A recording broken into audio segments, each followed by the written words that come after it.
Welcome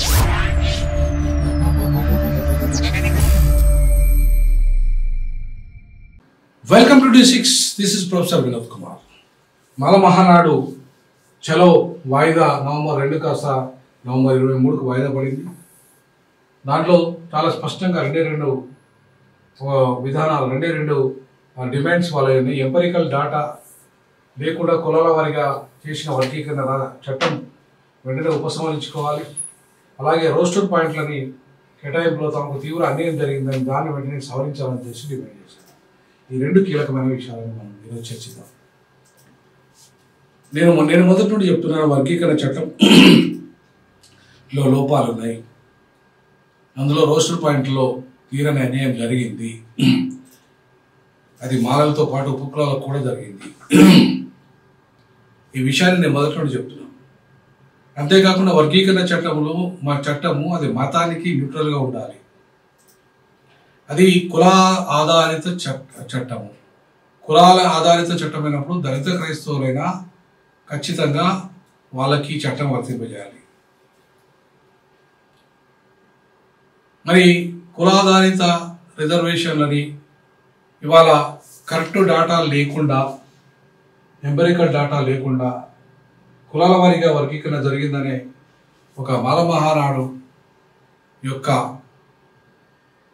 ఏదైతే demand ఉందో అది కరెక్టా కాదా అనే చర్చ కూడా జరగాల్సిన అవసరం ఉంది. మేధావుల మధ్య జరగాల్సిన అవసరం ఉంది. అలాగే న్యాయ నిపుణుల మధ్య జరగాల్సిన అవసరం ఉంది. ఎందుకంటున్నా ఈ మాట అంటే, వర్గీకరణ చట్టం 30 ఏళ్ల పోరాటం ఫలితంగా వచ్చింది. 30 ఏళ్ల పోరాటంలో ఇవాళ 59 కులాలు పాల్గొన్నాయి. కొంతమంది వ్యతిరేకించవచ్చు, కొంతమంది అనుకూలంగా ఉండొచ్చు. బట్ అందరూ పాల్గొన్నారు ఉద్యమంలో. ముఖ్యంగా మాలల్లో కానీ మాదిగల్లో కానీ ఇవాళ 80% క్రైస్తవులు ఉన్నారు. కానీ వాళ్ళ సర్టిఫికెట్లో మాత్రం హిందువులు. సో కాబట్టి రేపు ఈ వర్గీకరణ చట్టం వాళ్ళకు వర్తించకపోతే క్రైస్తవులు మీరు చర్చపోతున్నారని అది ఆపేస్తున్నారు కూడా చాలా దిక్కులలో.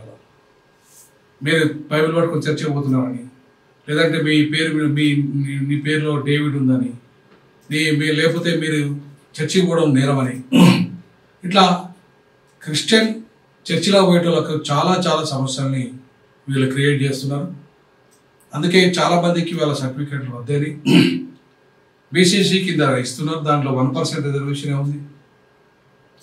మరి కన్వర్టెడ్ ఓసీలకు లేని ఈ చట్టం అంటే ఈడబ్ల్యూఎస్ వర్తిస్తుంది వాళ్ళకు. కన్వర్టెడ్ బీసీలకు బీసీ రిజర్వేషన్ వర్తిస్తుంది. కన్వర్టెడ్ ఎస్టీలకు చివరికి కూడా వాళ్ళకి ఎస్టీ రిజర్వేషన్ వర్తిస్తున్నప్పుడు ఓన్లీ ఎస్సీలేం పాపం చేసినని కన్వర్టెడ్ క్రిస్టియన్స్కి ఇవాళ మీరు ద్రోహం చేస్తున్నారు. మరి ఇది కూడా ఈ వర్గీకరణ చట్టంలో ఈ పాయింట్ కూడా ఉండాలని నేను ఆల్రెడీ కమిషన్కి ఇచ్చాను, రాష్ట్ర ప్రభుత్వానికి వినియోగించాను. కానీ ప్రభుత్వం కానీ రాష్ట్ర కమిషన్ కానీ పట్టించుకోలేదు. రేపు అది ఖచ్చితంగా సమస్య కూర్చున్నది కూడా ఇప్పటికే. సో కాబట్టి అటువైపు ఎస్సీ దళితులకు ఎస్సీ హోదా, దళిత క్రైస్తవులకు ఎస్సీ హోదా కల్పించడమా, లేదంటే న్యూట్రల్గా ఈ చట్టంలో మతం సంబంధం లేకుండా ఇవ్వడం అనేది ఒక అంశం కూడా ఇవాళ నెక్స్ట్ చట్టంలో ఉండాలి, చట్ట సవరణలో ఉండాలి. అంతేకాకుండా డేటా వారీగా సుప్రీంకోర్టు గైడ్లైన్స్ ప్రకారంగానే మాత్రమే వర్గీకరణ జరగాలి.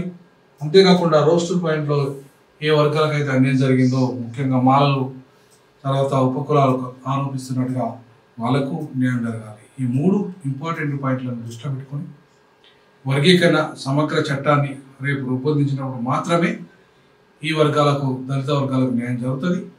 ఆ దిశగా తెలంగాణ ప్రభుత్వం, ఆంధ్రప్రదేశ్ ప్రభుత్వం 2 30 ఏళ్ల పోరాటాన్ని వృధా చేయకుండా, ఆ చట్టం కూడా వృధా పోకుండా అది ఫలితాలు ఇచ్చే విధంగా సమగ్రంగా రూపొందించాలని ఆర్పీఐ పార్టీ నుండి డిమాండ్ చేస్తూ ఉన్నాను. D6 MDగా కూడా నేను డిమాండ్ చేస్తూ ఉన్నాను. మీరు కూడా ఈ విషయంలో మీ యొక్క అభిప్రాయాలను తెలియజేయండి. ఈ ప్రజా ఉద్యమం, వర్గీకరణ ప్రజా ఉద్యమం, ప్రజాస్వామిక ఉద్యమం, తెలంగాణ ఎంత ప్రజాస్వామిక ఉద్యమం, వర్గీకరణ అంతకన్నా ఎక్కువ ప్రజాస్వామిక ఉద్యమం. ఈ ఉద్యమం ప్రజల కొరకు, ముఖ్యంగా దళిత ప్రజల కొరకు ఏర్పడ్డ చట్టం దళితులకు ఉపయోగపడే విధంగా సమగ్రంగా ఉండాలని నేను భావిస్తున్నా. మీరు భావిస్తున్నారా? భావిస్తే మీ యొక్క కామెంట్ తెలియజేయండి. జై భీమ్, జై పూలే, జై పెరియార్.